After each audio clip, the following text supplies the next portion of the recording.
All right, call the Finance Committee to order. All members, Alderwoman Finlayson, Alderman Payon are present. Mr. Chair, Yeah. Mr. Gerald, can you help me? You guys don't have providers. Well, I don't think we need the dividers. It is very hard to hear. If you don't need it, I'm sorry. You should have done this beforehand. We're doing a little bit of housekeeping. That's good. That's good. I don't know. Thank you. I'm good. Now, I think Am I good? You good? I'm. All right. Okay, I can talk in the book. First item on the agenda is approval of the minutes from June 16th. I did roll call. You did, okay. I was not present for those, so I will abstain. All those in favor of approving the minutes signify by saying aye. Aye. Abstain. The minutes are approved. Next item on the agenda is a presentation by Rhonda McCoy of the state compliance, and we have a lovely PowerPoint. And I will just say, from my meetings with Rhonda, that this is a Finance Committee item because the state law, while is certainly good and appropriate. Oh, I'm sorry. Yes, we need to approve the agenda for the meeting. Is there a motion to approve the agenda? Mr. Chair, I'll move approval of the agenda as written. Second. All in favor signify by saying aye. Aye. The ayes have it. Now we'll return to the agenda. The state law comes with a lot of work, but also some unfunded costs that I believe make it the province of the Finance Committee. An ancillary province of the Finance Committee, and something that is a topic of an editorial in the Capital today from my town hall meeting, is monies to retain and recruit and retain officers to get ourselves back up to strength.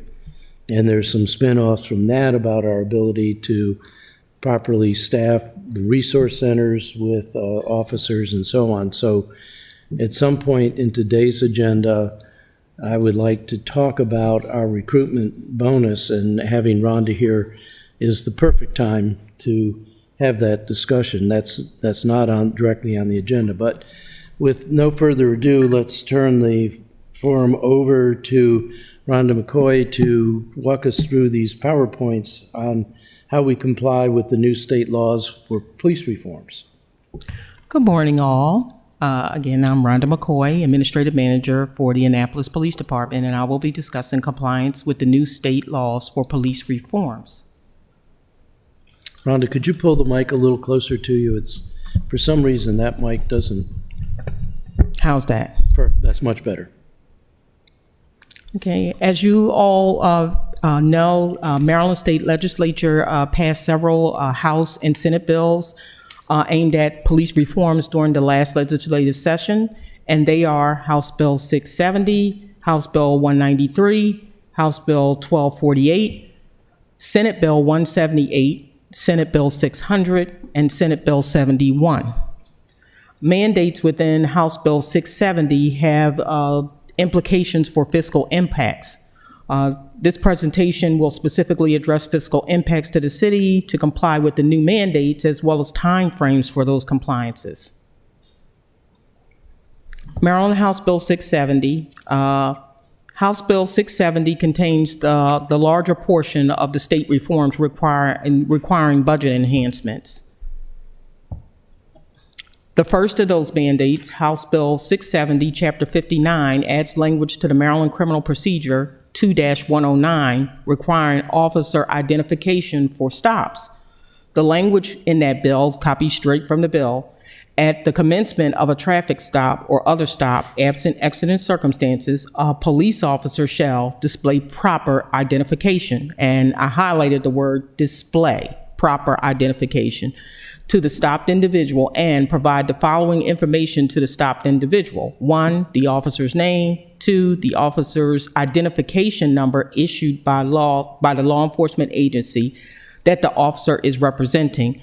Again, Alderman Payon, you had asked before about that specific identification number, and I have a better explanation for you. So we do have badge numbers, and as we move throughout our careers as law enforcement officers, your badge number will change. If you get promoted to corporal, you'll get a different badge number. If you get promoted to sergeant, you'll get a different badge number, and so on and so on.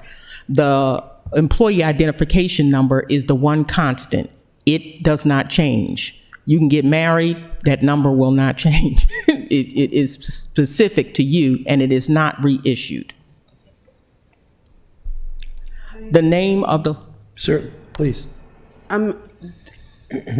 Where is this identification number displayed?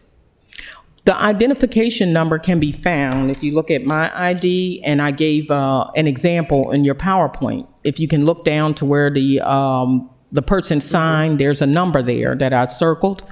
It's usually on the ID cards, and it will have the identification number along with the badge number. Of course, I'm a civilian, so I don't have a badge number, but that identification number is found on the ID cards. Well, I guess my question is, do the officers display this card like you wear yours around your neck in a lanyard?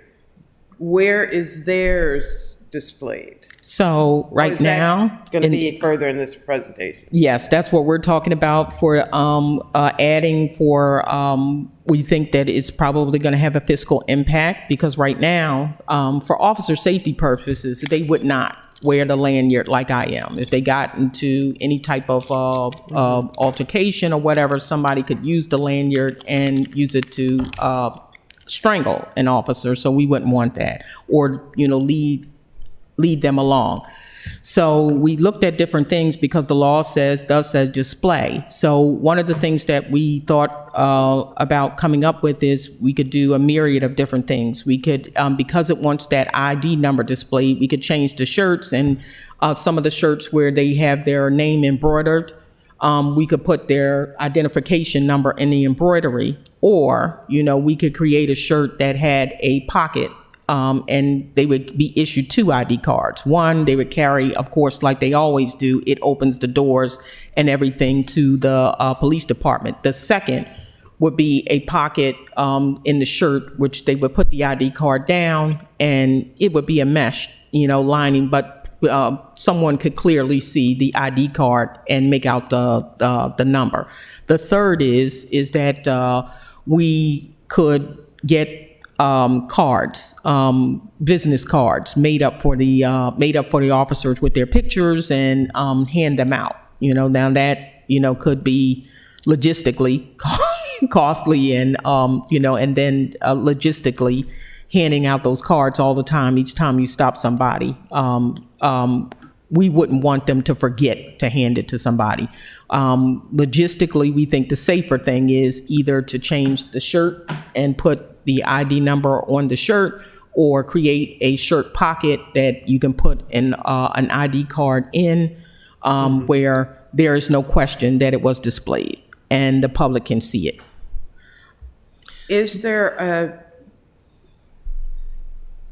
Should there be a consideration of using only one number, as opposed to the badge number that changes with their rank, using this one number for everything? So that they don't have, because now they have 2 numbers. They have this ID number, and they have their badge number, right? Well, again, logistically, and then, financially, if we did that, we would have to go through and change all the badges, because they have badges issued now, and then that badge would die off, with the officer. if you did it that way, you couldn't reissue it. So right now, if a corporal was promoted to sergeant, then someone else could get that old badge and, take that over. But if you do that, it's going to be additional cost to change all of that over. Okay, thank you. I didn't mean to belabor this, but No, I think the questions are right on target because the implication of all of this is however we manage it, there are going to be some costs. I forgot in the introduction to mention City Attorney Berger, who has done, you saw the 6 pieces of legislation. 6 pieces of legislation. Carrie has done a 20-page synopsis of all of those. But, and I don't know if you sent it to anybody other than Rob Savage and I? I sent it to the entire council. I'm Okay, pretty good. confident that I did. If you don't recall me, I mean, I just resent it to another council member last week or a week before, so I can happy to resend it, but I'm pretty sure I sent it to the entire council. Right, and the reason I wanted to, and thank you for that, I wanted to bring that up now is, and Rhonda can testify, there's a lot of legislation here and a lot of detailed questions, just as you asked Alderwoman Finlayson, that we're going to have to sort through, but we're also going to have to finance. So I think your questions were exactly on target for this committee meeting. So thank you for that. And now that we've interrupted you, if you could please continue. This is what a discussion, and this is what we needed to have. So, we priced out the cost for the new ID cards and or shirts, and if each officer got 5 shirts, and at that time that we priced this out, we were at 107 officers. It would come to about $32,000.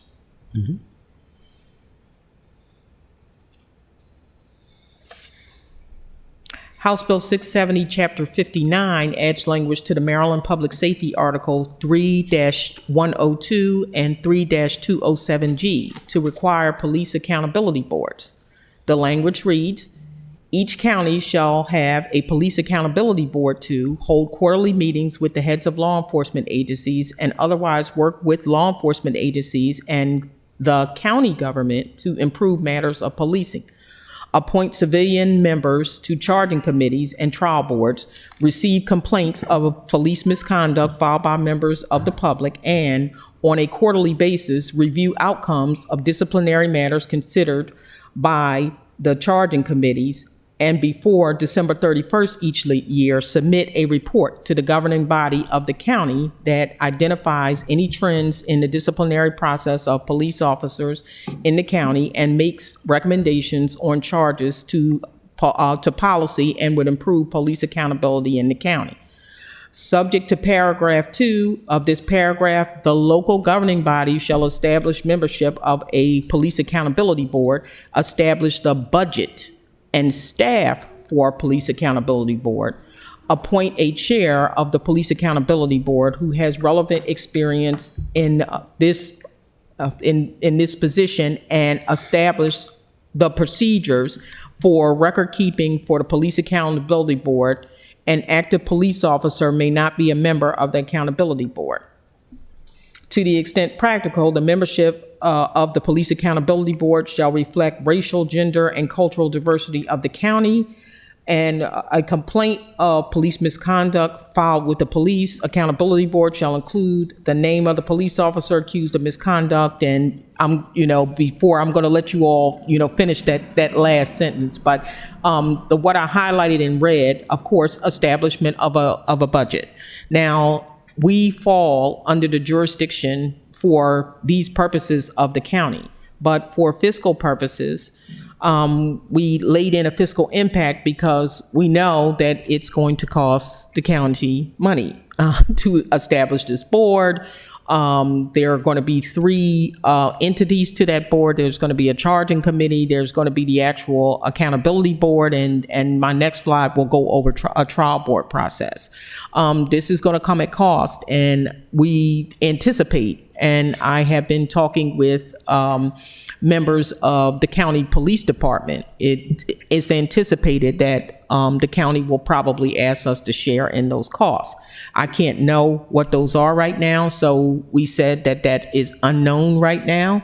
But we anticipate that once we start beginning meetings with the county around the accountability boards, that they will probably, I don't know how that's going to come in a bill, whether they would bill us or whether or not they would ask us, to participate in some other way with cost.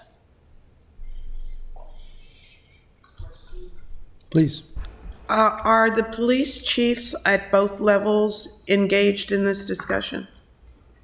Right now, I am in discussion with the deputy chief, and because right now the county, in building these accountability boards, the state did not give guidance or recommendation for any rules or regulations governing the boards, and so I think right now, each county, the 24 counties in Maryland, are trying to craft together, what those rules and everything look like. And we only have a specific time frame to do that in.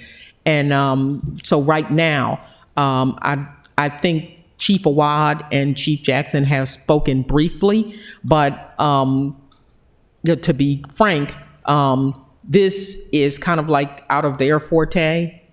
Because it gives a lot of direction to the county executive and his staff to come up with the accountability board. It specifically gives him the power to appoint the chair, and then the chair to appoint members of the accountability board, as well as the charging committee, as well as trial boards. Well, and that was what I was getting to with my next question. This sounds like it falls under the purview of the county. How they treat us is how they want to treat us, I guess. I mean, how many other municipalities around the state like us have to conform to, and maybe that's not the right word, but have to be considered in the county's plan? There are other jurisdictions like Gaithersburg maybe, or Greenbelt, who are within counties, but the counties have the purview. So I guess the question is, what is our responsibility? This sounds like the responsibility falls with the county. So we did talk to counties, and I specifically looked at Frederick, who they look like us demographically. And what they are doing in Frederick is they have begun to hold meetings with all of the municipalities within their jurisdiction, which, would be Frederick City and, other people, to begin to discuss, how and what this looks like. So they're doing the same thing that we're doing then, with having discussions with the county. And it sounds like we're trying to get the county to get it together so we can figure out what Yes. our role is. Yeah, so, until they write rules, we can't know what is going to happen. But what we do know is that the state passed the legislature saying that that we would fall under the preview of the county, but they did not give them guidance on rules. Those have to be written. And we only have until July 1st of 2022 to comply. So if we're going to enter into discussions with county government, now would be the time that we would press to do that. So this sounds like an unfunded mandate. It is. I know that's speaking the Exactly. obvious, right? Right? But that's So- exactly why we asked Rhonda to come and Yes. lay it all out for Okay, us. so is the county doing something to seek reparations from the state? I mean, the county has more money than we have, and the state has more money than the county has. So, In my discussions with the deputy for AA County, he said that they had begun to speak to the county executive, but it was unclear on how far they had gotten in those discussions and if they had started writing rules. I know that they were looking to several entities, law enforcement, think tanks, if you will, to, guide them on what those rules should be. But one of the things that is left out in the legislation is a guidance for, because it's 24, counties and then the city, we would probably want to see, so we can avoid confusion, a universal rules as it applies to the trial board and the accountability board process, which was not written in the legislation. But I do believe that, there are entities, the Maryland Chiefs are bringing that up to the legislature, some gaps, within the legislature. So just to sort of try to put a number on this, if you had 3 judges at a 4-hour hearing at $400 an hour, that's per hearing $5,000. Yes, and that's going to get on to my next. Oh, okay. Well, then we'll let you Get into talk. my Sorry. next slide. And have so one I more want to be question, Mr. clear Sorry, that this slide speaks to the accountability board. So if you go back to the previous slide and you look at that language, it tells the local government to establish the membership of the Police Accountability Board and to establish a budget and staff for the police. That is just for the Police Accountability Board. That does not speak to the charging committee, and it does not speak to the trial board. So that is just for the accountability board. And I can't know what those costs are and whether or not they're going to ask us to share in those costs. In that would be Annapolis, it would be the AA County Police, it would be the Crofton Police Department, it would be the Anne Arundel County Community College, that would all participate in these are the jurisdictions that will fall under Anne Arundel County. I thought we were the only jurisdiction. No, Crofton ma'am. doesn't have their own police department, do they? Now, Crofton has a police Crofton does. department. Yep, and Rockville has one, but they also get county. But I'm talking about in Anne Arundel County. Oh, in Anne Arundel. What about Bowie? They got 4. Bowie's under Prince George's. I'm surprised. I'm shocked, actually, but okay. I know Rockville is in Prince George or Montgomery County. So, but I was talking about, I thought we were the only municipality within Anne Arundel County. Well, we're kind of lucky in Anne Arundel County that it's only 5 of us, but, But do Montgomery. they all and have is taxing authority? How do they fund their police Jody department? has something to say.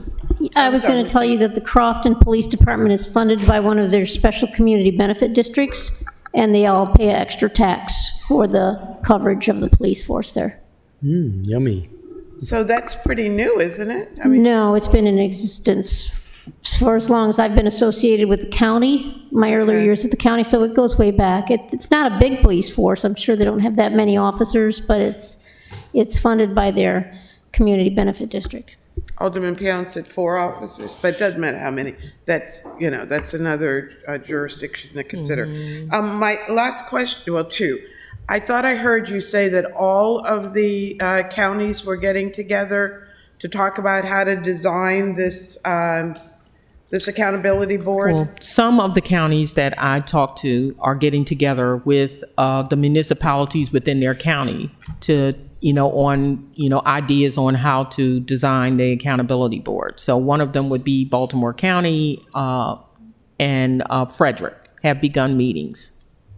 It just seems like if everybody got together and designed one, and then they could all collectively go back to the state to say, this is what we're all going to do, this is what's it's going to cost, and we need you to help us with that. I think that would be a strategy. That's what they're looking at, and hoping that one of the think tanks that they've reached out to has some guidance on it, and will help to craft and write rules, and that it would be adopted and go back to the legislature to say it would be wise that we all follow the same rules for the boards. And my last question on this page, it appears that letters C and D take on a different context. It's not speaking to the board, but it's speaking to how they judge the officer, the misconduct. So Yeah. is that going to be discussed separately? Right now, for finance committee, and for time purposes, I'm limited the PowerPoint to fiscal, impacts. Okay. But at another time during public safety, I went over other bills during the last public safety hearing. But I will be going over 670, the next public safety hearing that will address this. Okay, since it was on the sheet, I thought this was a subject that you were going to be broaching. Yeah, I just copied the whole Okay. piece of legislation and didn't leave anything out of it. But everything in red is what I believe is going to cost us some money. Did you say in red? Yes, ma'am. No red. Oh, you. Behind your head.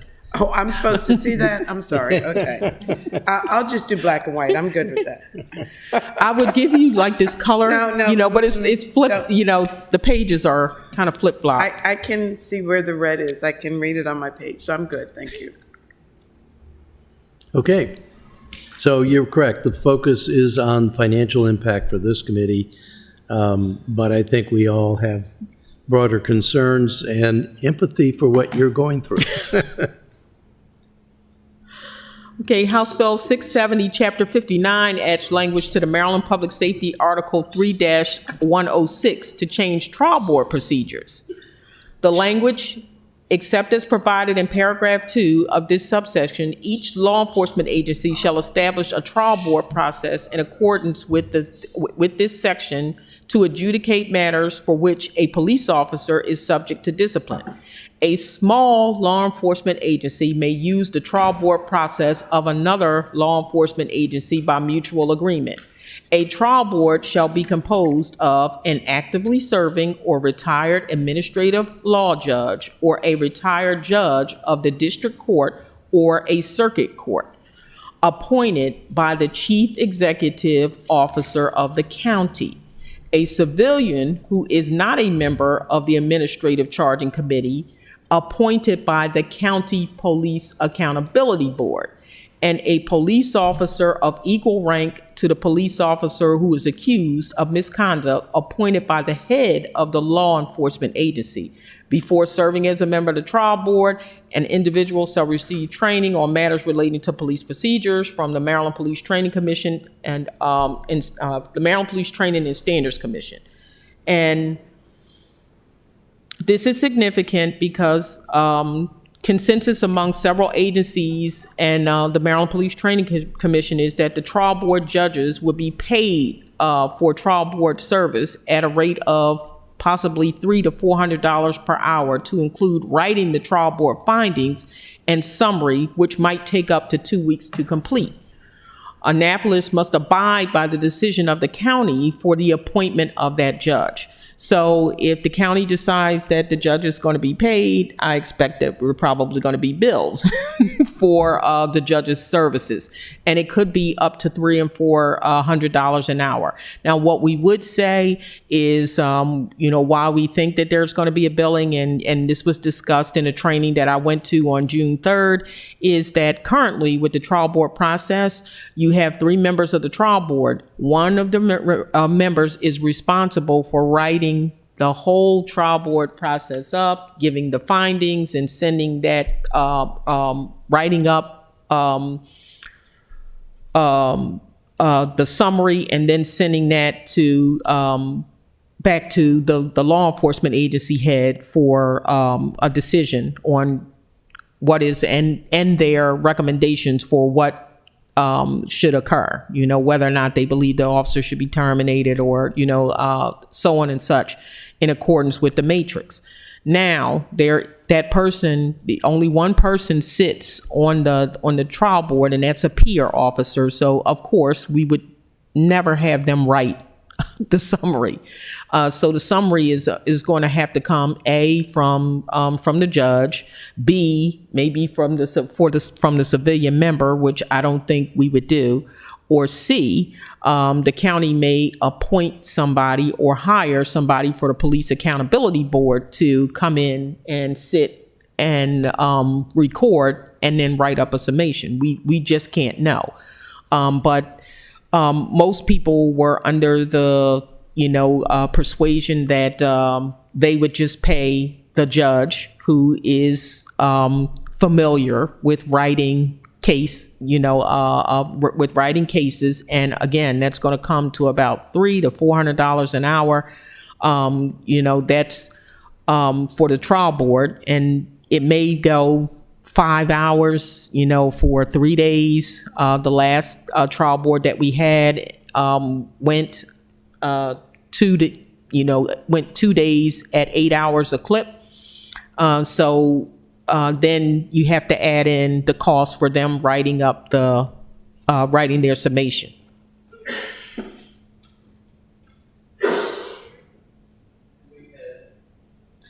We've had 2 of these recently. Yeah, we've had 2 trial boards. And a general consensus is that, because this whole process has changed, we discussed that at the training. There is a consensus among law enforcement experts that trial boards will probably increase because there is a set matrix and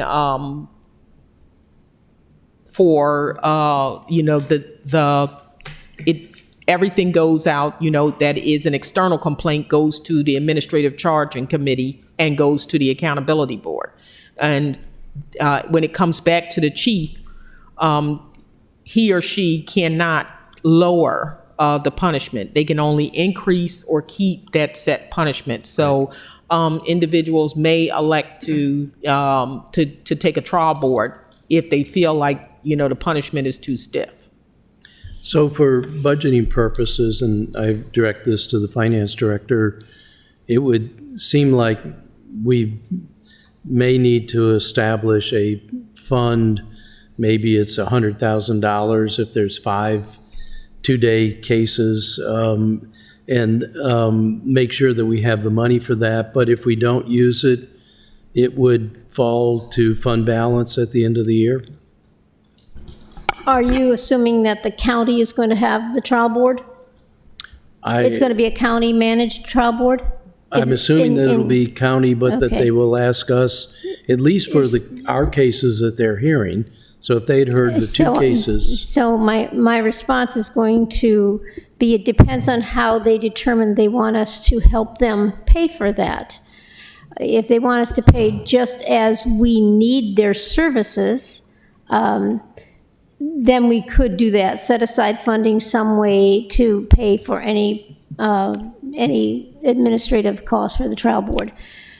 They may decide they want us to provide funding regularly and just send it regularly so that they have enough funds to pay for the services of the members of the board and any administrative help they have there. If I can jump in, because this may change your answer. The way that the law is written is there has to be an agreement between the city and the county for the county to take over the trial boards. So absent any sort of agreement, we would be on our own handling them, but they still, as it's written, the county still would be appointing the judges for that. So as it stands right now, we don't have that agreement with the county, so we're on our own with trial boards, but the county has the authority to appoint our members of the trial board. So we would be footing the entire bill for all of those trial boards unless we have some sort of agreement with the county where they take over any trial boards that we have. And I don't think that there's been any sort of inclination, or there may have been discussions about doing that, but I don't think we've made it nearly as far to sort of say one way or the other. But as it is written now, we're on our own, but the county does have the authority to appoint. We just have to pay for everything. Yes, that's why I put that bullet in there that Annapolis must abide by the decision of the county for appointment of the judge. So if they appoint a judge, the judge, there's an agreement that the judge is going to be paid. We have no choice but to pay him. but it seems appropriate if the board is hearing some of our cases that we should support the cost of that. So my question was more to, how do we budget for it? It seems to me whether the county asks for a stream of money, which I'd be a little concerned about, or we just set aside an account that is held for this, could be supplemented if we had a rash of cases, but basically it would be a set aside. And then the question is, would this be a set aside in the police budget or the Office of Law budget? Where would we actually see that show up? And this may be premature. We have a lot of work to do before this gets settled out. But I'm Yes. just trying to think about, from our perspective as Finance Committee, how would we expect to see this accounted for? If you were going to account for it in the police department, it would be through their budget, but they only budget for their current year expenses. So you would just establish an appropriation account for trial board costs, and if you didn't spend it, you didn't spend it. If you wanted to set aside money every year during the budget to put aside funds just in case there was a rash or an expensive case that was being considered, you'd probably want to set it aside in some kind of reserve. And that wouldn't be assigned to any particular department. It would just be a city reserve of funds for trial board cases. Or you'd have to establish a separate fund within the that's- city to set those funds aside. That's your job and your bailiwick, so we'll wait to see how you plan to do it. I just, We'll have to wait and see if we come up with some kind of memorandum of understanding with the Right. county on how we're going to handle this. but again, the point is, for this body, we need to be aware that there are costs coming with these reforms, and Rhonda's doing a good job of pointing those out. Alderwoman Finlayson. Do we know what the trial boards that I'm sorry? That was a I thought phone. you said something. Do we know what the trial boards have cost us in the past, in the current process that we have? Nothing. Nothing? Nothing. It's maybe, small cost in relation to overtime, where an officer. I'm going to disagree with her. Oh, well, It as does- far as the police department. As far as the police department's department is cost. concerned, we contract with outside counsel to handle the trial board on behalf of the department. And so that costs money. And then if the officer then appeals and it goes to circuit court, there are costs that are associated with that. It's not a exorbitant amount of money and it's not very frequent, but it has cost money in the past. It's just not going to be, in my opinion, it's not going to be as much as it's going to cost moving forward with this new legislation. But that money has come out of the law department budget. We've paid for the outside counsel. It comes out, actually, I don't know if it comes out of our self-insurance fund. I don't believe it does, actually. But we pay for the attorney, and then we also pay the court. I believe we pay like the cost of the record and everything like that, and then ask the officer to repay those costs to get the record transcribed and everything like that that's sent to the court. So there is a cost that is associated with the officer if they go to circuit court, but that's usually paid through their union and done through the union as opposed to the police department. Mr. Chair, I wanted to use that as an example of where money should be. I think that where money should be going forward. Because more and more, this sounds like a legal process that we're creating through the county. And the county, while we pay for our cost in this new process, we don't have any say as to who's selected, the judges and likewise? Well, that's why it would sort of be, my advice would be to come up with a memorandum of understanding with the county as it relates to the police accountability boards and also the trial boards, so that the city can have some sort of buy-in or be a stakeholder in those decision-making processes. But as it's currently written, no, we don't have any sort of authority as it relates to the creation of the trial boards and the police accountability boards and the administrative charging committees. But I don't think it's as dire as that. I think we have an extremely good relationship with the county police, and certainly Rhonda has a strong relationship and working relationship with the county deputy chief. I think the state was a little short-sighted in how they set it up, because they didn't have us, Annapolis, right where they're doing the legislation, in mind. But I don't think that this is going to be filled with acrimony. I doubt they're going to do something that they wouldn't be consulting us and we wouldn't have a working relationship. But the point of this whole exercise today is it is unfunded, and so we need to be preparing our budget thinking for how we will take care of and make sure we have the money for each of these exercises.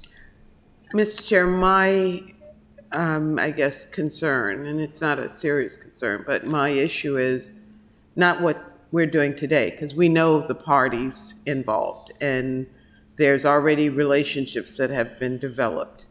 I'm looking at down the road, because this process is not going to end when we're gone. It is going to go on into perpetuity, possibly. And so we want to make sure that it's going to be fair to everyone when it is used into the future. So I trust who's here, you know. We may not be here next year, you know, and so we'll see. None of us, so who knows? And this is new legislation at the state level. I'm sure there's a lot of questions as we try to work through it that are going to come up, and there'll be, I hope, the opportunity for some refining legislation from the state and maybe even a recognition of unfunded mandates, and so hopefully there'll be some relief. They'll add it to our pilot, if we ever get that. Yeah. Sorry for the interruption, but this is a good dialogue, so thank you.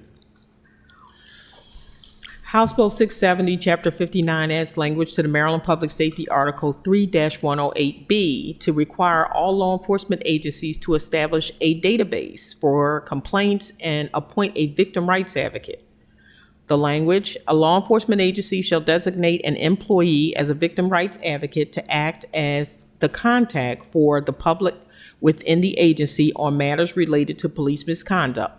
A victim's rights advocate shall explain to the complainant the complaint, investigation, administrative charging committee process, the trial board process, any decision to terminate an investigation, and administrative charging committee's decision of administratively charged, not administratively charged, unfounded, or exonerated, and a trial board's decision to provide a complainant with an opportunity to review a officer's statement, if any, before completion of an investigation by the law enforcement agency's investigative unit. Notify a complainant of the status of the case at every stage of the process and provide a case summary to the complainant within 30 days after final disposition of the case. Each law enforcement agency shall create a database that enables a complainant to enter the complainant's case number and follow the status of the case as it proceeds through investigation, charging, offer of discipline, trial board, ultimate discipline, and appeal. This one kind of the cost for the creation of an interactive database or database administrator server would be about a rough guesstimate about $148,000, as well as an ongoing service fee of $5,000 to $10,000. You know, why do we say this? Because you're going to be putting very sensitive information out that has to be interfaced with the public, and the front-facing system has to be unhackable. We wouldn't want that information getting out, and you would have to port information over to the front face. The rear-facing system would have to be able to port information over to the front-facing system. And again, because this is sensitive information, it has to be hack-proof. The victim advocate could be a current personnel within the internal affairs or a new position for a civilian employee at a salary and fringe that we kind of guesstimated at between $70,000 and $90,000 a year. In my sense, given our experience with the cameras, which buying the cameras and running the cameras wasn't nearly as expensive as storing the footage and then redacting the footage, this could come with equally a big price tag. And I think you're probably being modest in the cost estimate here, given the cost for the cameras. I mean, I couldn't believe how expensive redaction is. And the storage is an ongoing cost. So I think this could be really one of the more expensive unfunded mandates. Yes, and this is, we, try to estimate based on what, with maybe a 5 to 10% increase on what we paid for the current system, which is IA Pro, which is not front facing. But it's going to be costly, no matter what, we do. And we have to have the database up and running by July 1st. And so I say this because in this budget cycle, we're going to have to come up with monies because it can't be approved by 1 July. It has to be up and running and fully operational by 1 July of 2022. Sounds like one-time only money. Question. Does the county have or will the county have a separate database? I did talk to the county about possibly having an integrated database, and I don't think that they were too keen on that idea. Again, I just spoke with the deputy, and you know, they because we all have different rules and regulations within our own independent department, they didn't think that it would be a good idea to integrate a database. But we did, you know, go over the idea or try to see, you know, if they were interested in having a universal database. But it doesn't appear that they are. That just seems like an area where we could work with the county. It just doesn't make sense to me to everybody have their own database. And I think in part of the legislation, I'm not sure which piece, it spoke to officers moving from one place to another. Isn't this where the data would be kept if there had been complaints about officers? Yes. And so, you know, what the legislation says is that if an officer laterals over, then their full record has to come, you know, with them when they lateral over. Before, the agencies could ask specific questions about, you know, specific things, but now the whole record goes over. But my interest in asking the question about the universal database is that, you know, on those external complaints, it has to go back to the administrative committee and then on to the charging committee and then back to the chief. And with all of that, and then that the administrative committee would be ran by the county, it just, you know, sounds reasonable that we would all have an integrated database. And the administrative charging committee can also receive complaints, which is why we think that they're going to have to factor in staffing, because this is it's not going to be that it's going to be a job of you know, volunteer job, because people could either go to the agency or they could go to the administrative charging committee, or the administrative committee, and say, I want to make a complaint, and then they would filter it back down to the municipality.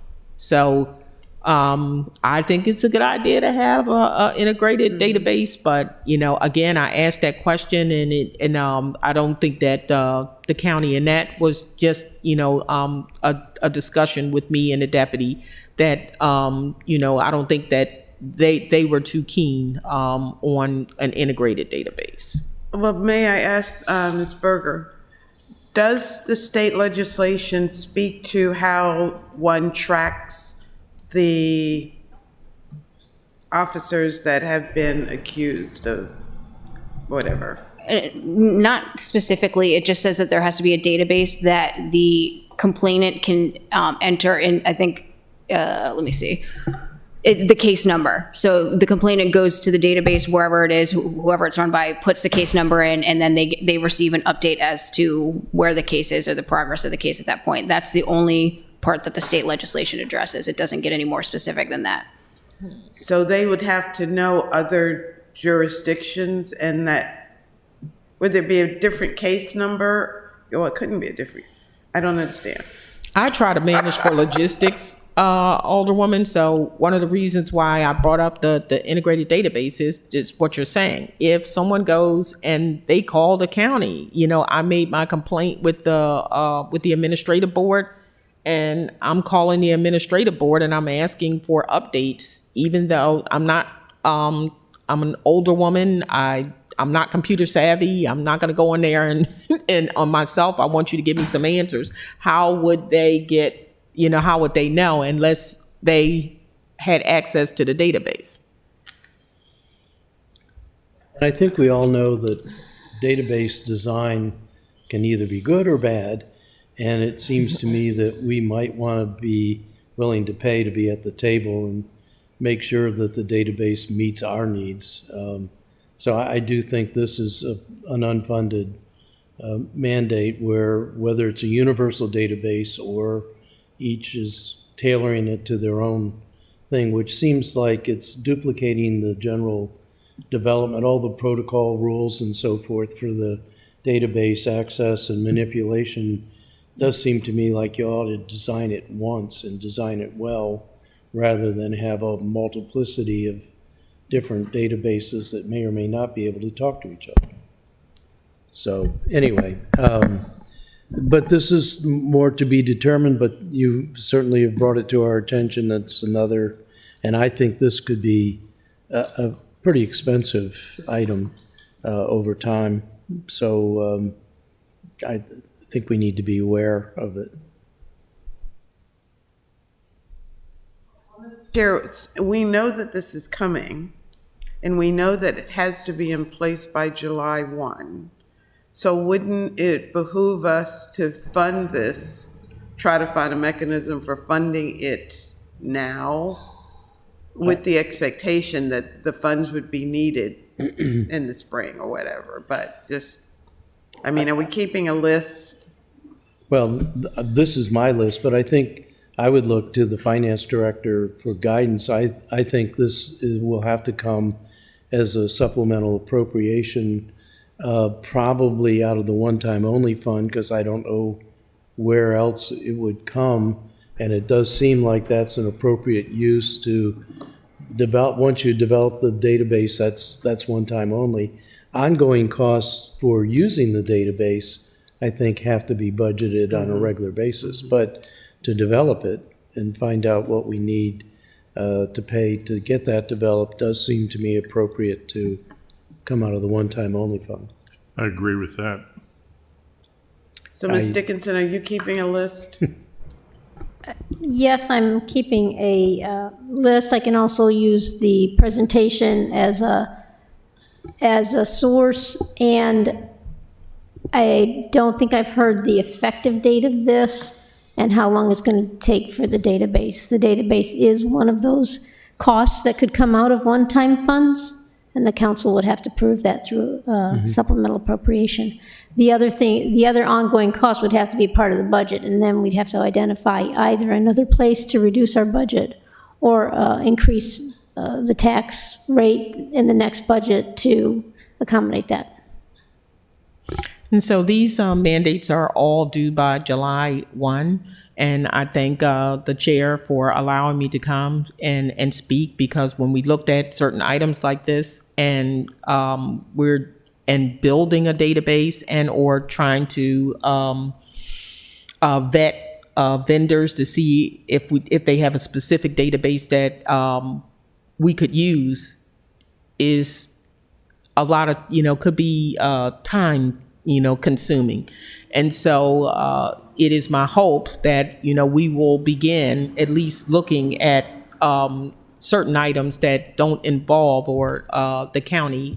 Again, it was my hope that we would have a universal database and that we could share in the cost. Mm-hmm. But until we actually sit down at the table with the county to see, and county government to see, how they feel about that, I would say that we should look at the cost of going it alone. But I think because of the timing, this is clearly a fiscal 22 Oh, it's budget definitely a issue fiscal that 22. we did not budget for, but will need to. And obviously, that's going to span two different councils. So this is something that will be passed on to the next council when it's seated in December. But again, I thank you for this presentation. I think we need to get an early look at this and be thinking about it. And I think this is the right committee to I would like to put out there that I would expect that the county executives from all 24 jurisdictions at some point in the fall will get together with the speaker and the president and the governor possibly to say, this is what we need. Because while we're laboring over this, and we're probably in a better place than most to be able to fund at least some of this, most jurisdictions, I would guess, aren't close to where we are and will not be close by July 1 of '22. So I think there's going to have to be a discussion with the leadership from the jurisdictions and the legislature to figure out how to do this. So. House Bill 670, I'm going to move on if there are no other questions. Alderman Payon, you acted like you wanted to ask me, did I want some candy or something, but I'm just going to move on. You can check if you can get in. It's second door on the left.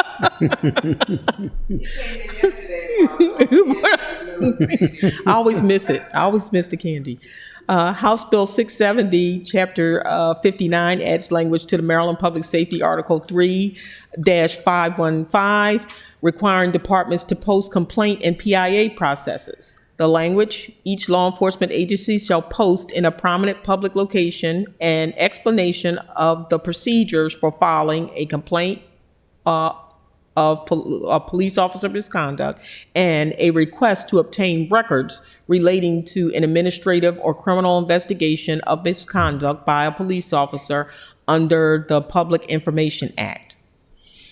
The possible fiscal impact is professional framing and mounting costs for multiple signs throughout the building, and that this is a minimal cost of about $500 to $1,000, and that, of course, will be a one-time cost. Yes, ma'am. I'll say a one-time cost unless you change your procedures, and then every time you change your procedures, you'll have to get a new sign. Yeah.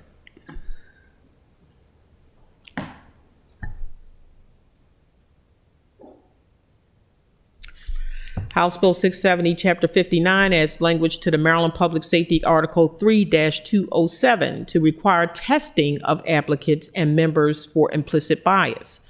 The language, the commission shall develop a test and training for implicit bias subject to the availability of implicit bias testing standards that are generally accepted by experts in the field of police psychology. Require all law enforcement agencies to use the implicit bias test in the hiring process. Require all new police officers to complete implicit bias testing and training, and require all incumbent police officers to undergo implicit bias testing and training on an annual basis.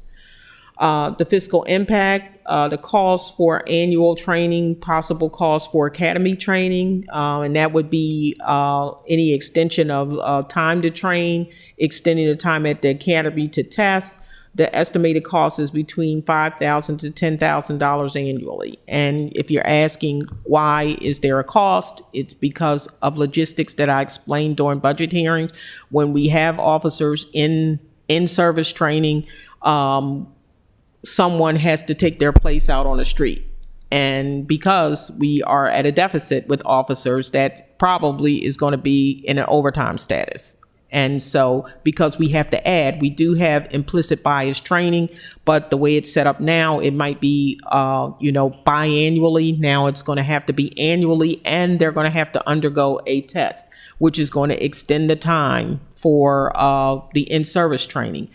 As you know, we do not have our own academy, so we send officers out to the academy, and depending on, the testing and adding in specifics for the implicit bias training, because as you can see that they said that they want to consult experts on it. Adding in that training might add an additional week. We can't know to the training schedule, which will be, costs will be filtered down to us when we send new recruits to the academy. So this one seems a little low to me, but maybe I don't really understand. Do we already have out-of-the-box training packages so we don't have to develop anything new?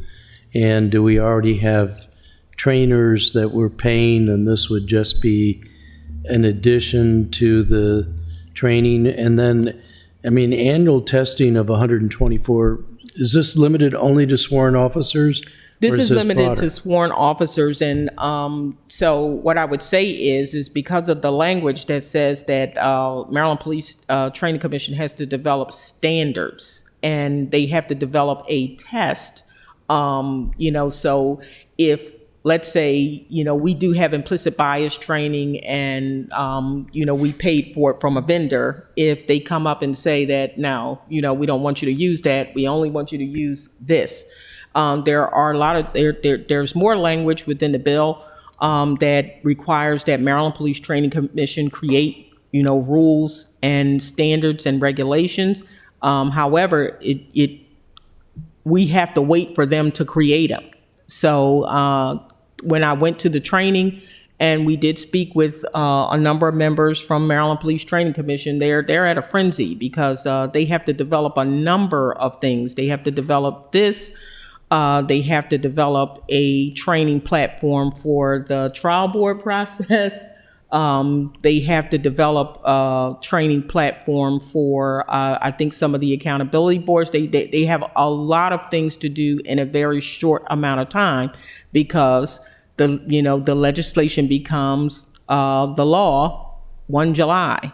And certain things, one of the bigger items that they have is actually due 1 October, which I didn't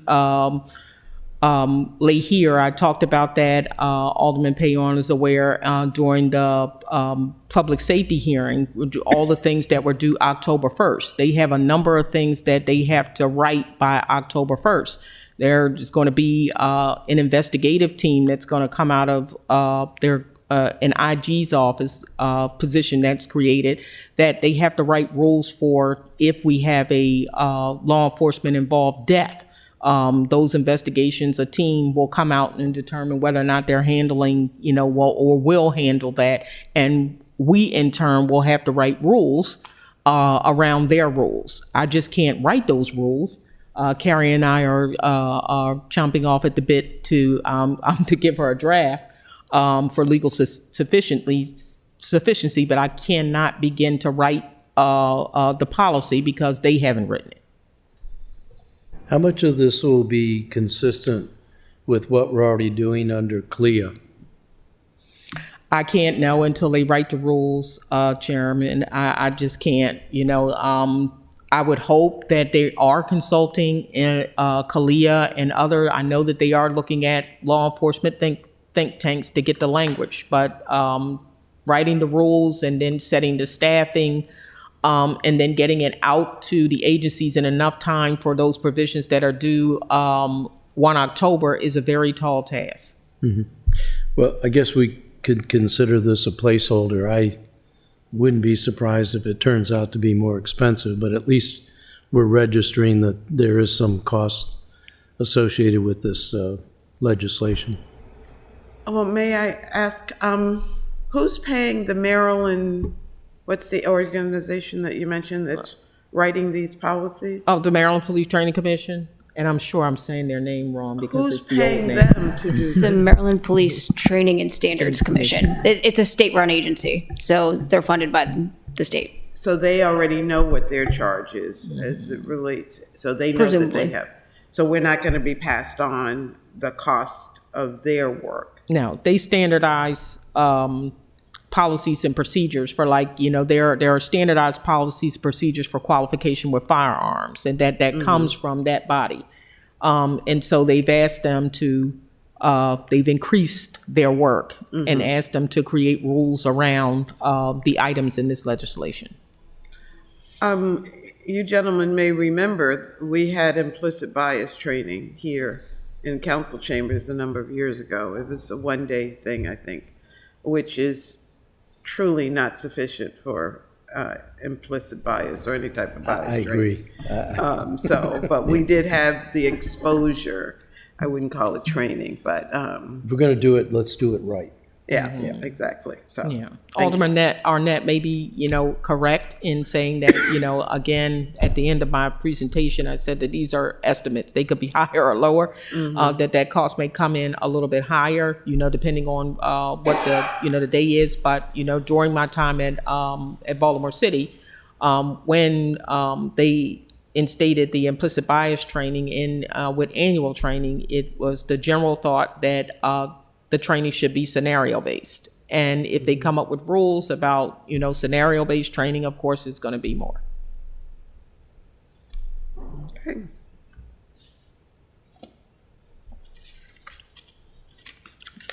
House Bill 670, Chapter 59 adds language to the Maryland Public Safety Article 3-209A and E to require police officers to undergo mental health screenings and take agility tests. The language, the commission shall certify as a police officer each individual who submits to a psychological evaluation, mental health screening by a licensed mental health professional, submits to a physical agility assessment as determined by the commission. As a condition of certification, a police officer shall submit to a mental health assessment every 2 years and an annual physical agility assessment to establish continuing fitness to carry out the officer's assigned duty as a police officer. The possible fiscal impact, costs for annual psychological/mental health screenings and developing protocols for physical agility and and psych testing would be about $40,000 to $100,000 based on what it costs us right now. When we have a new person joining the agency, we do send them for a psychological examination. It is interesting. I did speak with, because this bridges so many offices. It breaches the Office of Law, it breaches the Police Department, it breaches the Office of Finance, it breaches the Office of Risk Management, and so many different entities, which is why we called the meeting, and of course HR, because this is going to be one of the HR requirements, that there's some consensus as to, how this all looks or, what that test looks like. But again, we would say that the psychological examination, because the state wasn't not clear on, how they said that we just have to do the test. And I would loan back on the Office of Law, and their guidance to where if somebody failed it, the state is not clear on what should happen if somebody did not pass a test. And so this is why we involved the Office of Risk Management as well in our working group, because we need to talk about what that looks like.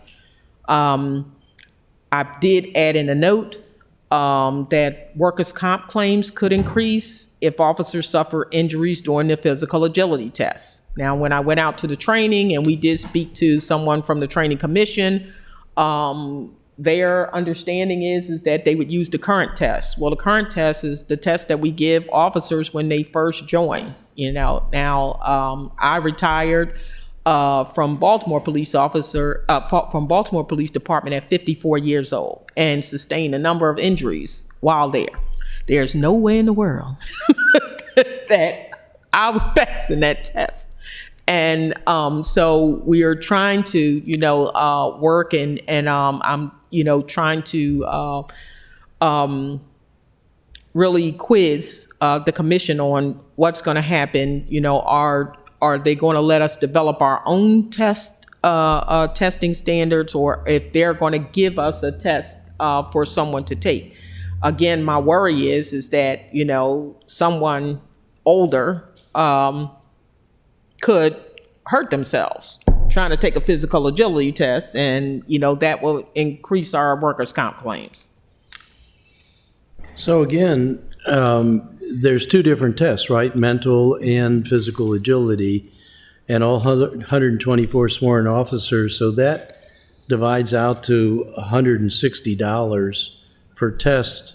The test really that inexpensive?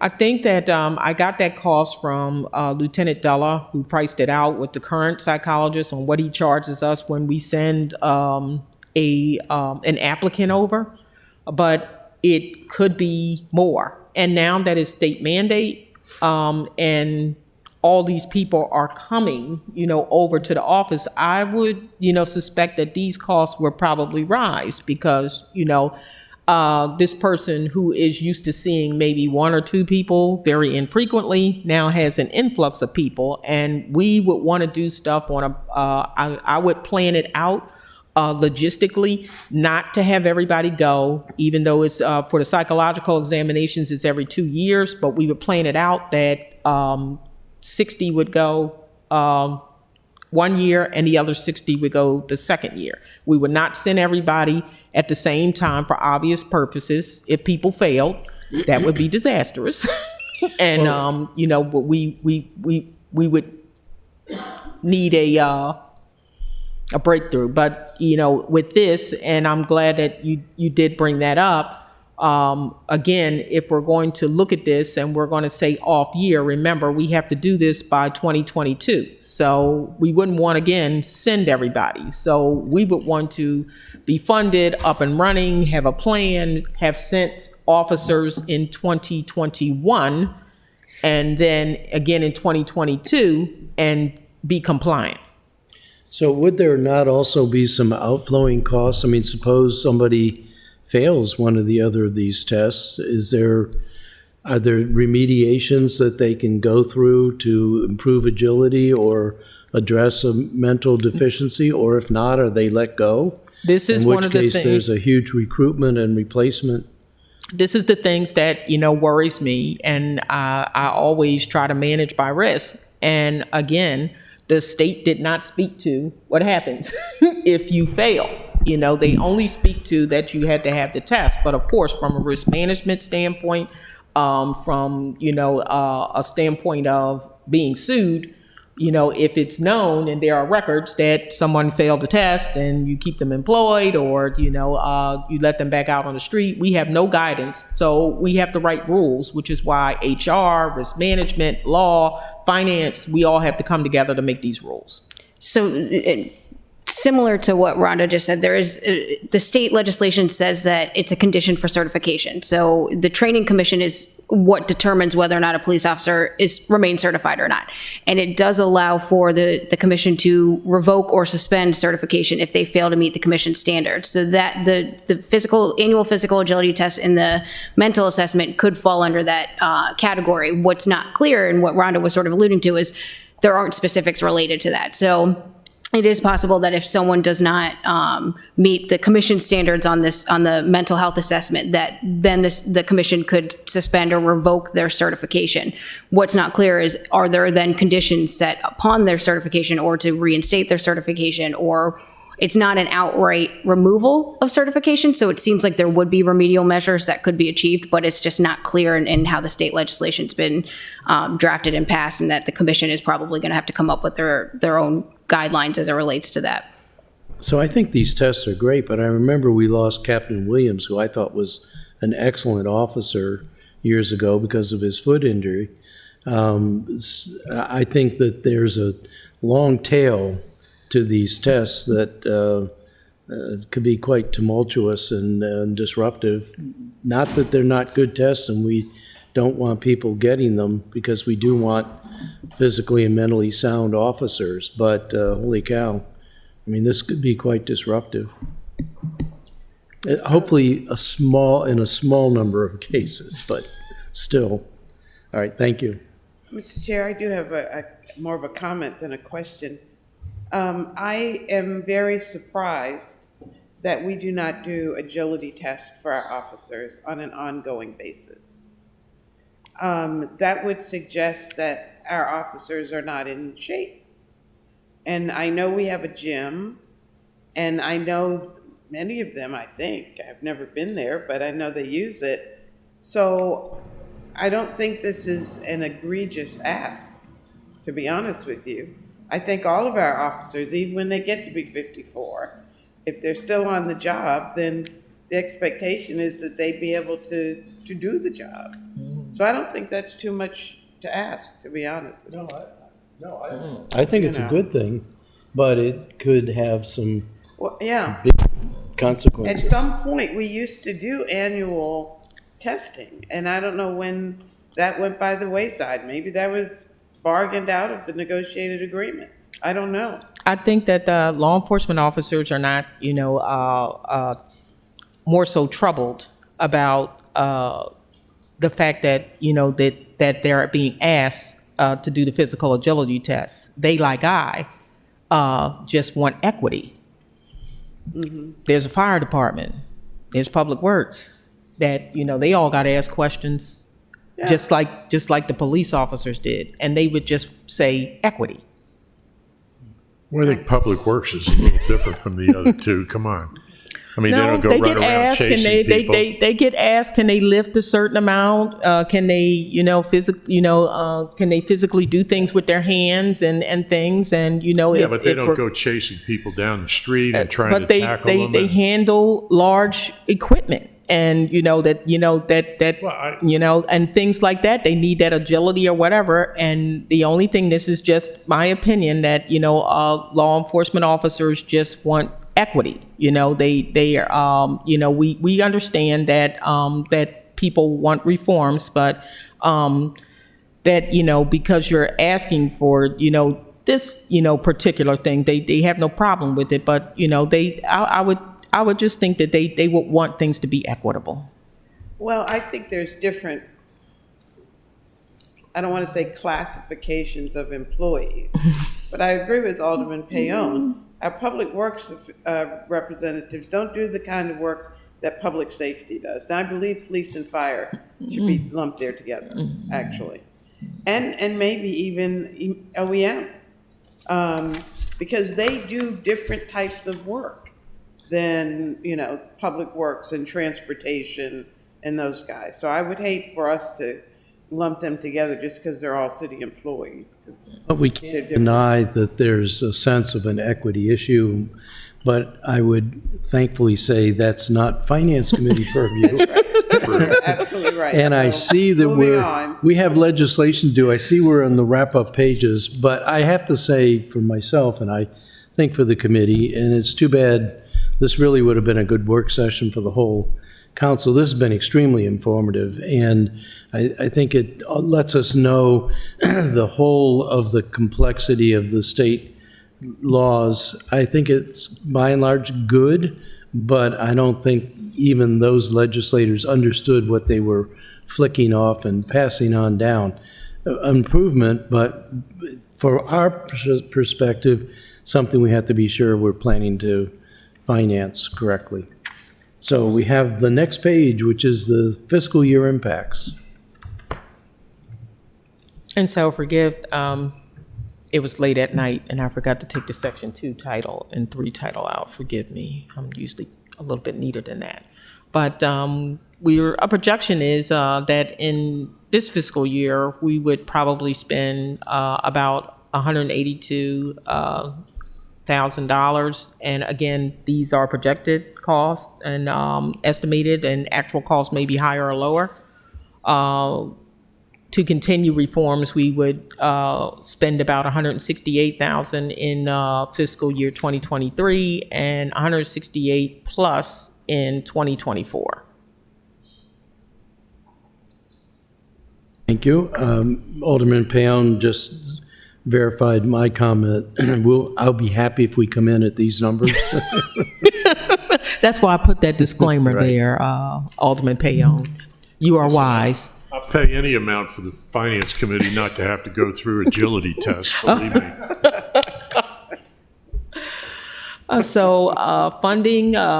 Funding could come from a variety of sources. Of course, the budget enhancements and grants.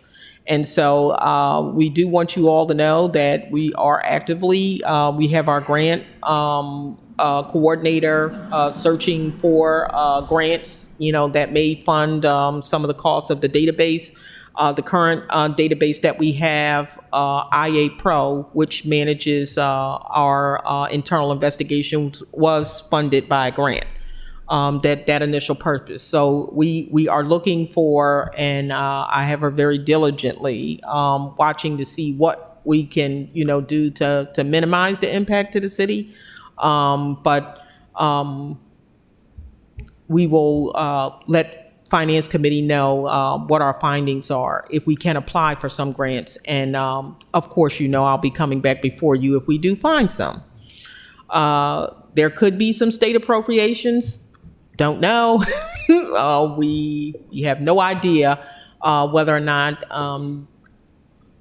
as the alderwoman said so eloquently, that all of the municipalities got together and went to speak to the Senate and the House to say, hey, we need some help in trying to do this, and they would appropriate some funds. We have no idea, but we just wanted to let you know that we are being proactive in trying to seek and find grants. Question? Please. Going back to 2 slides, with the budgets for each year, projections for each year, in year 2, 2023, that's the cost for Section 2 of this legislation. Is that what that means? It says Section 2 title and then Section 3 title. And that's what I preferenced it in. Those were like already in that slide, and I forgot to erase them. It got late, so we don't need to know ignore Section 2. Okay. And then on the next slide, the pie chart has like 5 different pieces, but only 3 different categories. We just stuck a pie chart in there. Okay. I was going to ask where the city was. Can we be either green or yellow, and not blue? I would love us to be yellow. Yeah. The yellow is what individual alderpersons have to kick in. Yeah, okay. I did get a call about that this morning, but then it's another, okay. Well, I'm sorry Alderman Payon left. I can tell you in work that Alderman Savage and I have been working with both Ms. McCoy and Ms. Berger. This is a huge enterprise. I'm glad we have our 2 people working on this, because it is not easy to digest, particularly when you look at the code, the state legislation itself, all 6 pieces, which are about 60 pages each.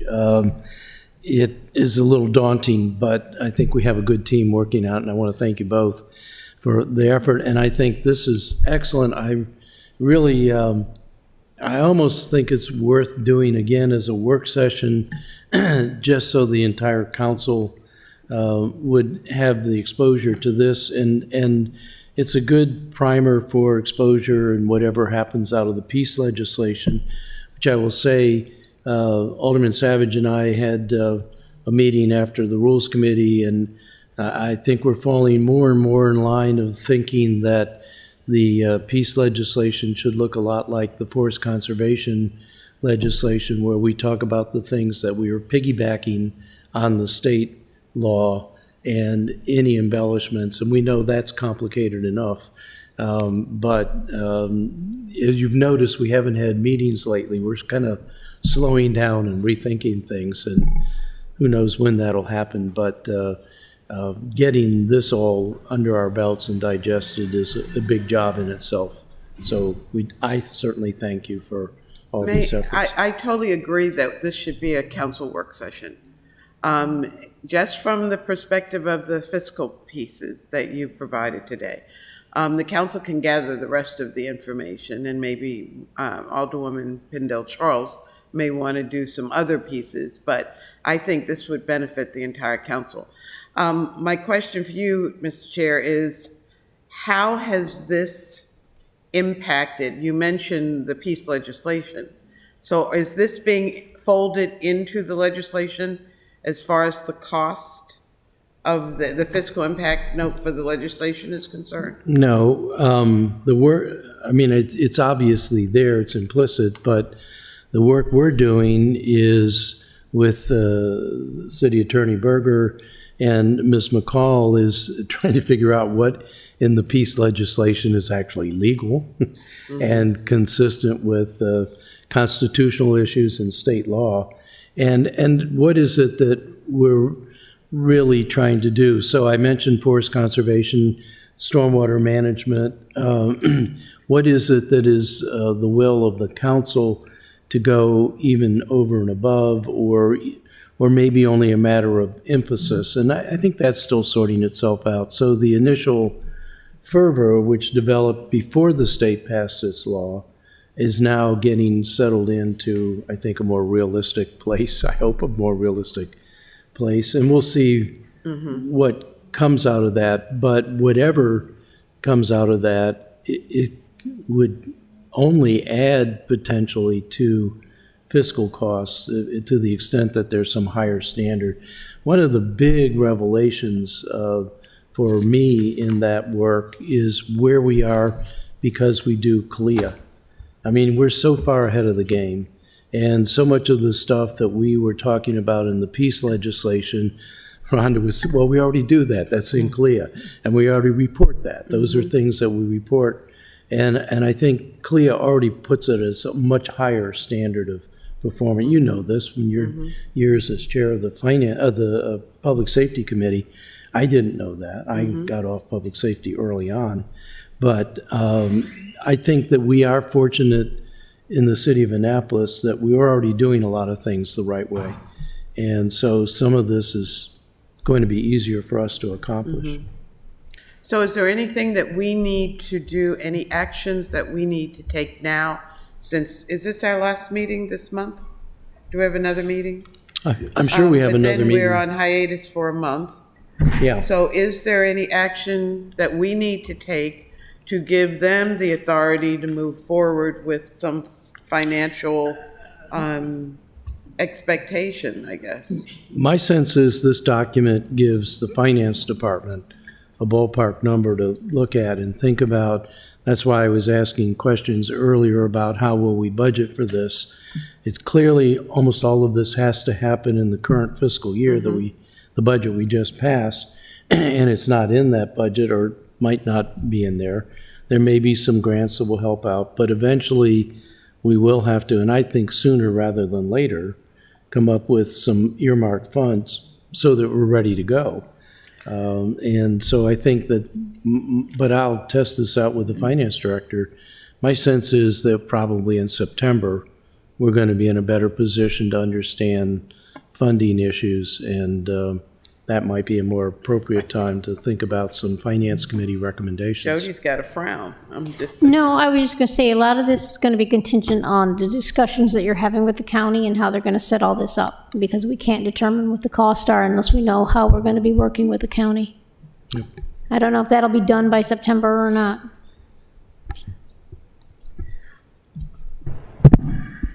I mean, I don't know. The conversations with the county are going to have to be between like the county executive's office and the mayor's office. And I don't know how far any conversations have gone with regard to that. So by September, we're probably going to have a little bit more of a clearer picture than we do now. But we're not going to have definitive answers by September, I would imagine.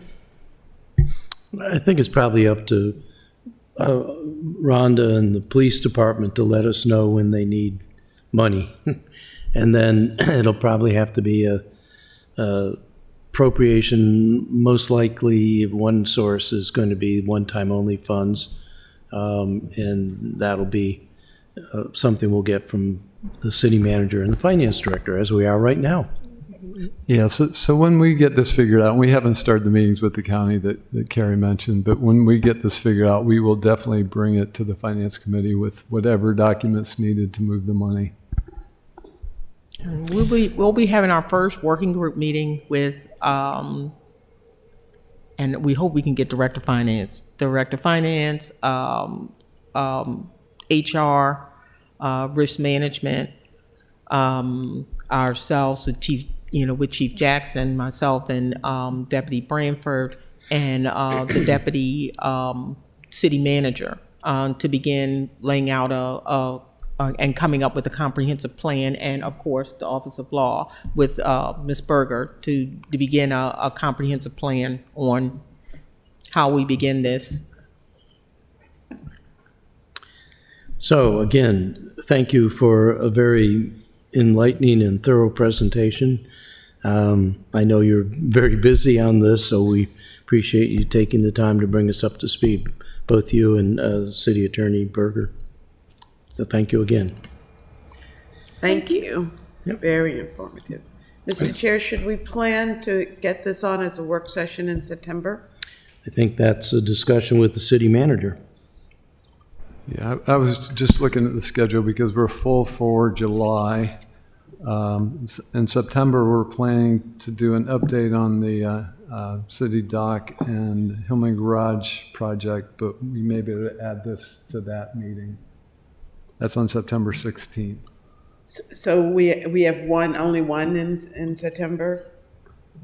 Well, we can always schedule special ones, but we always have it scheduled on the third Thursday. Yeah. I think that may be worth it to have a Yeah, this was an special one in hour and a half, September. and we asked, particularly Alderwoman Finlayson asked a lot of good questions. I suspect that we need to, There'll be more. 2 hours at a minimum. Alderman Savage is somewhat up to speed, but I would suspect Alderman Gay will ask an array of penetrating questions, as is his wont, and I would suspect that Alderwoman Pendle Charles will want to weigh in as well, so. We've been kind of holding a slot open, not on a specific meeting, but knowing that it would be required for the peace legislation once we are ready to Yeah, move I that think forward. So maybe we won't need that. Or That's maybe we slowing still down. will, but Shouldn't have that many questions if you're thoroughly prepared. Well, I do want the older people to, their persons to make note that we primarily went over House Bill 670. There are other bills and other things to be considered. I did not, although I sent out a spreadsheet to you all a little bit ago with the fiscal, kind of written beside it. I didn't include some of those items in the presentation, or we would be here all morning trying to go over all of it. I took 670 because the bulk of the fiscal impacts are found there, but there are going to be other impacts in regards to the other legislation. I think 178. House Bill 178 and Senate Bill 71 is going to cost us some money as well. I am looking at, maybe that's it. I'm sorry, Mr. Chair. Do the other pieces of legislation have significant financial implications? Not as much as 670 does, like, database and things of that nature, but some of the Senate bills require training and some other things, as Alderman Arnett said, that, that costs, could be, I laid them in at a cost of about $5,000 to $10,000, but it could be more substantial. And then there are some things there that, again, because we don't know how the county is going to handle some things, and with certain provisions of the bill, like that investigative unit, what we're going to be required to do, because we don't have those rules, there could be some costs associated. So what we're going to hear is worst case scenario. If the county gives us or puts all the responsibility on us, this is what we have to pay. I would hope that in the next presentation, you do include those other pieces of those other bills and the cost implications, even if they are small amounts. I think we still need to be able to account for them. Yes, ma'am. So, Well, give and it to in us, all of it. getting into the financial implications, we're also getting into the guts of the state legislation and all of its requirements. So I think that's the benefit of having this presentation, is you got a good exposure to the details of the state legislation.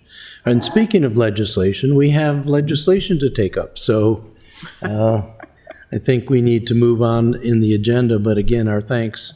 Job well done and well presented. So, Thank you. You're welcome. all right, the first item on the legislative agenda is the charter amendment, the charter amendment to create the Office of Community Services.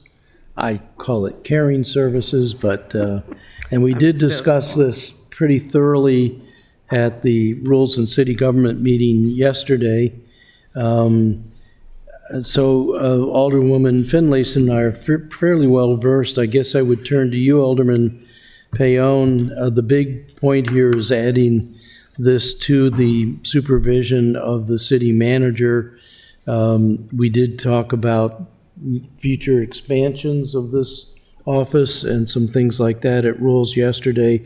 I asked a technical question of the city attorney about why on page 3, line 22, this was cited as a resolution, and the answer came back, that's because that's how the charter is written, so I don't think that's a particularly important issue, but I would turn to you, Alderman Payon, for your thoughts. Thank you. Thank you, Mr. Chair. I think that this is a classic example of empire building on the part of the administration. We don't need a separate department. It is potentially expensive, and I think it is not money well spent in any way, shape, or form.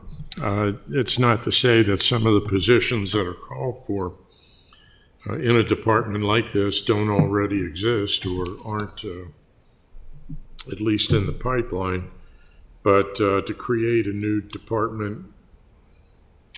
Well, no. I take your point, but two of the empire buildings are sitting on your flanks.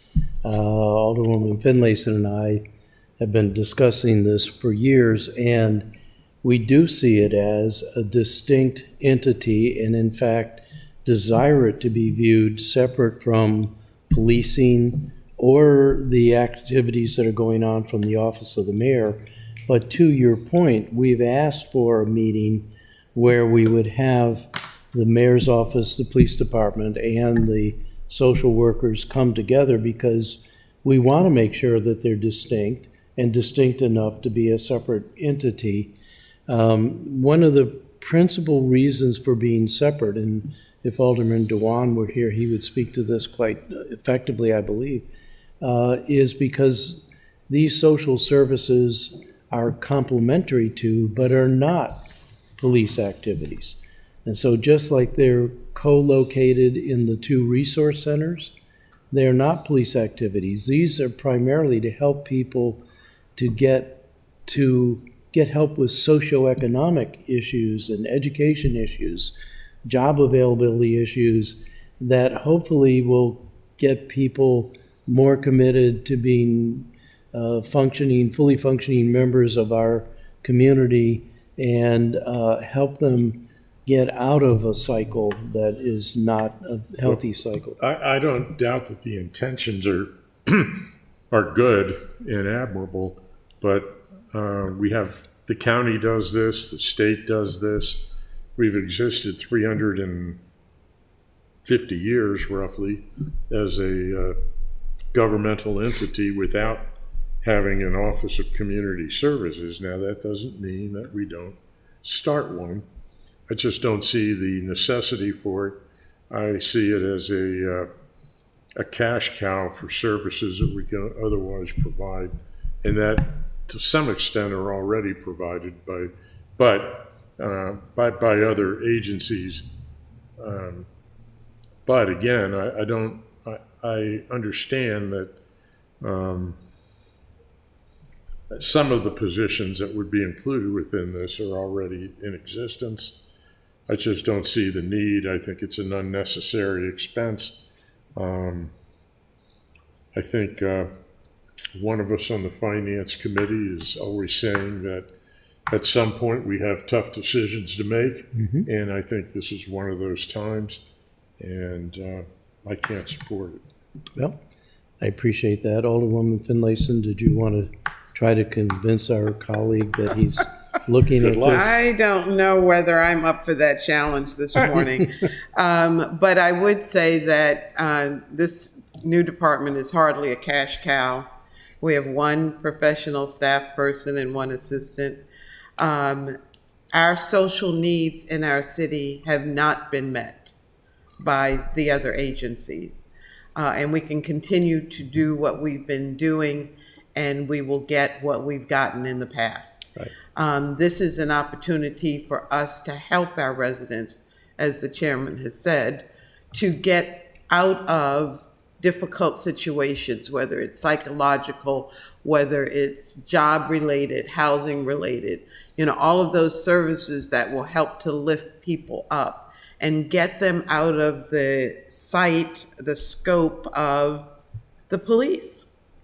There are so many issues that our police officers address, and it's not just here, it's nationwide, you hear it all the time. They are not able to address all of these social issues. We need to reach them if we want to lift our community up. And so this department is designed specifically to do that. That's why we started with a certified social worker. And that person has been charged with doing any litany of other things. And I contend she's probably not doing what we're really hiring her to do, because there's so many other needs. And so, we've given her an additional staff person to take some of that responsibility from her so that she can focus on those social needs. Our community has these needs. They have not been met. Do we keep asking for them from others, or do we take care of our own? And that's what this is about. And in Truth in Lending, I envision this office being at least threefold what we are now. And I don't think that's going to be in any way wasteful. When I think about the unfortunate circumstances we talked about with Miss Cummings, and the fact that somebody felt perfectly willing to fire away at a couple that strayed into the neighborhood, policing and wars on guns are not going to address that. We really have to get to fundamental socio-economic, human scale issues, and that can't be done by policing. It can't be done by the finance department or the Office of Law. It really needs to be done by people who are trained to address it and get help to people who are in distress and are acting out of frustration and of disillusionment, and we need to let them know that we're offering a helping hand. And I think that is a social responsibility of any government at any level. The county does do it. We don't. We don't even have good ways to connect people to the things that the county and the state do. It's sort of like you're on your own, find your way to these services. And the primary function that I see here is to help people get to the help that they need. And so we probably will have to agree to disagree, but at this point I would entertain a motion with regard to this charter amendment. After these compelling arguments, Alderman Payon, are you going to make that motion for us, please? Just kidding. That was a joke. I can't think of a single jurisdiction with this type of program. Well, have you done the research? There are many. Mr. Chair, I'll make a motion that we give a favorable recommendation to CA 121. Thank you. Is there a second? I will second that motion. Is there further discussion? All those in favor of recommending favorably to the City Council Charter Amendment 1-21, please signify by saying aye. Aye. Those opposed signify by saying no. Their ayes have it. And your observations are noted for the record, Alderman Payon.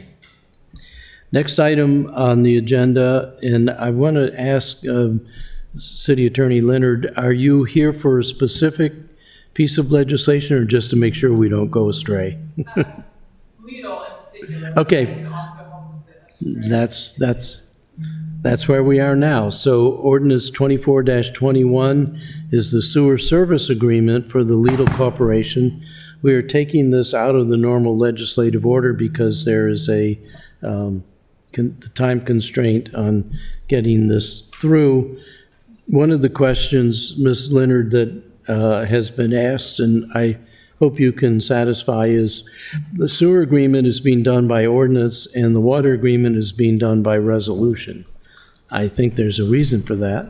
Mr. City Manager. It's explicit in the code that sewer service has to be extended by ordinance and water service has to be extended by resolution. So go figure. But it's right in the code. I asked the same question a few years ago, and it's right in the code. Although you guys are welcome to change that. Yeah, so that's one of those stylistic changes we need to make in our code. But are there any questions of Ms. Leonard from the committee? I do have a question about the fees, and that's what I'm looking for. In the past, county agencies or county-owned property owners who get their services from the city pay a different rate. They do. It's set out in the city code what the rates are. I believe it's 3 it's 3 times for water, twice for sewer. Okay, But so that's embedded in this, because I can't find it. It's not in the agreement itself because it references the city code section that specifies it. But we don't like to embed it in the agreement in case the code changes. Okay. But it is embedded in the city code. Yes, it is So in the it city doesn't have to code, be implicit here. Okay. which is referenced into the agreement by citation. So yes, they would be paying those rates. Mr. Chair, I'll make a motion that we give a favorable recommendation for 02421. Second. Any further discussion? All those in favor signify by saying aye. Aye. The ayes have it, and thank you, committee, for your consideration for taking this out of the normal legislative order. A similar resolution, we just heard an explanation of why it's a resolution, is R20-21, the water agreement for Lytle. Are there questions of the City Office of Law or the City Manager? Well, I would ask this, oh, she moved. Same question. The cost of water is embedded the agreements also. are set up that they pay whatever rates are specified in the city code, which could change. But they're required to pay whatever those currently are. Okay. Mr. Chair, this is very similar to the previous legislation, so I'll move a favorable recommendation for R2021. And I'll second it, Mr. Chair. Is there any further discussion? All those in favor of recommending favorably R20-21 signify by saying aye. Aye. The ayes have it. It's amazing how quickly we operate when it's lunchtime. I believe, Ms. Green, it concludes our agenda. Nope. No? Update from the Oh, finance the director, yes, sorry. We made Director Dickinson sit here all this time, and we got sad news at the Financial Advisory Commission about our deputy finance director.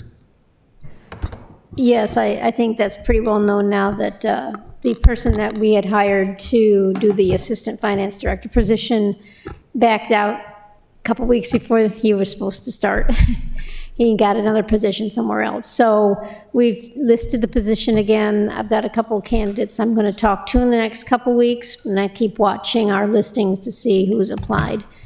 So we'll keep trying for that. And the only thing of note that's coming up for council is we will be introducing the bond ordinance soon.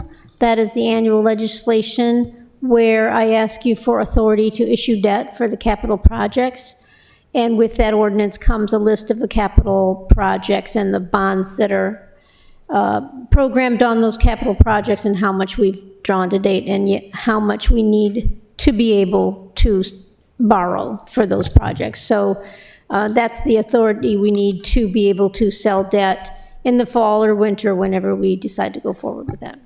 Any notion about the size that you're going to go out? Not yet. This last year was very quiet. We still have some proceeds remaining from older issues. And last fall, we took out a line of credit for any of our future needs, and we haven't even tapped that line of credit yet. So what the size will be, we'll determine that in the fall before we sell. and whether or not we'll use the line of credit or close it out and sell long-term bonds. I'm not sure what's happening with interest rates, but things seem to be heading upward. So we may want to lock into some long-term debt in the fall, but that'll be something I'll discuss with the financial advisors, see what they recommend. Are there any questions from the committee? No, I don't think so. I hope you pass on to Katie that I had occasion to open up open government and look at a line item last week, so that is still very much appreciated. With that, I do believe our business for the committee is concluded. Is there a motion to adjourn? There is, Mr. Chair, I move that we adjourn. Second? All those in favor of adjourning signify by saying aye. Aye. You? Aye. I thought this was a